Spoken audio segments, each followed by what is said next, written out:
இயக்குனர் பாரதி ராஜா இன்னைக்கு நம்மளை விட்டு பிரிஞ்சிருக்கிறாரு. நடிகர் ஆகணும் அப்படின்ற ஒரு ஆசையோட சென்னைக்கு கிளம்பி வந்தவர். அதன் பிறகு தமிழ் சினிமாவில் லெஜெண்டரி டேரக்டராக உருவெடுத்தார்.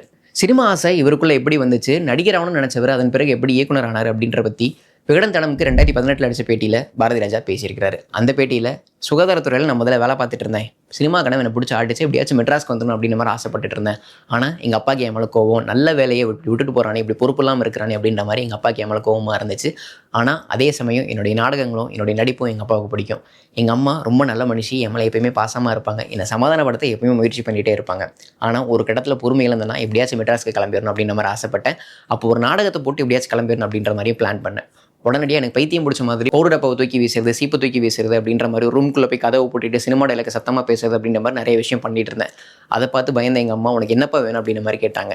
மெட்ராஸ்க்கு போகணும்னு சொன்னேன். உடனடியாக 300 ரூபாய்ட்டு கடன் வாங்கி கொடுத்து என்னை மெட்ராஸ்க்கு வழி அனுப்பி வச்சாங்க. ஒரு ட்ரங்க் பெட்டி, 4 சட்டை, 4 பேண்ட், இதோட நான் சென்னை கிளம்பினேன். ஒரு அடமலை அன்றைக்கி பேஞ்சிட்டு இருந்துச்சு. எங்கள் அம்மாவும் சித்தியும் கலங்கிய கண்களோட என்னை வழி அனுப்பி வச்சாங்க.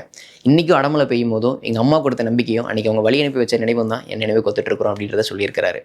முதல்ல நடிகராகணும் அப்படின்ற ஒரு ஆசையோட தான் சென்னைக்கு வந்தேன். ஆனால் சூழல் அப்படி இல்லை. டாக்டர் ரோலுக்கு வரியா, அந்த மாதிரி சின்ன சின்ன ரோல்ஸ்க்கு வரியா அப்படின்ற மாதிரி தான் நடிக்க கூப்பிட்டு இருந்தாங்க. அப்போ நான் ஒரு பெட்ரோல் பங்க்லையுமே நான் வேலை பார்த்துட்டு இருந்தேன். அந்த பெட்ரோல் பங்குக்கு ஜெமினி கணேசன், சிவாஜி கணேசன் அப்படின்ற மாதிரி பெரிய பெரிய நடிகர்கள் வருவாங்க. பார்க்க அவங்க மெழுகு பொம்மை மாதிரி இருப்பாங்க. இந்த முகத்தை தமிழ் சினிமா என்றைக்குமே ஒரு நடிகராக ஏற்றுக்காது அப்படின்றது புரிஞ்சது. உடனடியாக எப்படியாவது சினிமாவுக்குள்ளே போகணும் அப்படின்ற ஒரு ஆசைக்காக உதவி வைக்கிறேன் நான் சேர்ந்துட்டேன். அது ஒரு நிர்பந்தம் தான். ஆனால் இன்றைக்கி நான் அதை நினச்சி பெருமைப்படுறேன். Really I am proud to be an director அப்படின்றத அந்த இன்டர்வியூவில் அவர் சொல்லியிருக்கிறாரு.